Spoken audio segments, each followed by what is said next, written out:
Okay guys, ito naman guys, building number 1.33, before and after. Parang lupa lang lahat guys, no? So minsan talaga may mga ganitong map sa actual. Okay, sa tips, draw the task as a whole using right angle tool. So same pa rin doon sa dito sa number 9. Cut the building using cut tool. Townhouses needed to be cut. T. Draw rectangular features using square tool. So ito, rectangular. Okay, gawin natin yun guys. So same pa rin guys. F pa rin. Natabunan ng puno.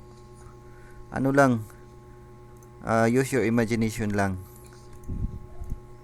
sa anong actual shape ng ganito guys. Okay, natabunan ng puno. So click nyo to ha. Click para ano siya align. Click space T, click dyan sa corner, space no, click space. Okay na. First, ito rectangular shape E. Ganyan lang guys. So ito naman F, draw the task as a whole.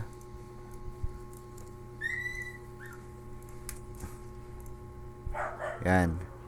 Click nyo to, point para align siya. Ganyan yung align. Next. Para hindi siya tabingi ba. Space. So T. Ganyan na kayo guys. T, click space. Space.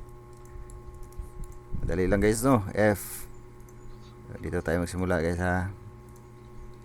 Okay.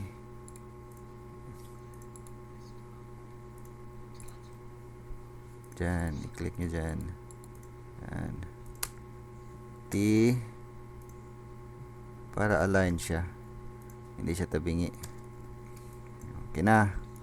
Next to, use your imagination lang. Kung natabunan siya ng puno, use your imagination. Oops. Backspace yun guys ha, backspace. Mag-delete ng point if nagkamali kayo. Ganyan lang guys. Click dito sa point para align. T, space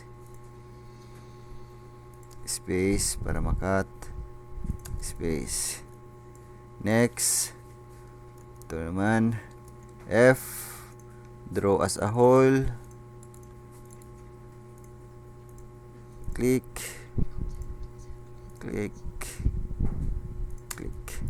T,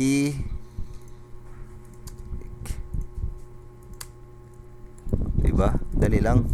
Ay nang submit.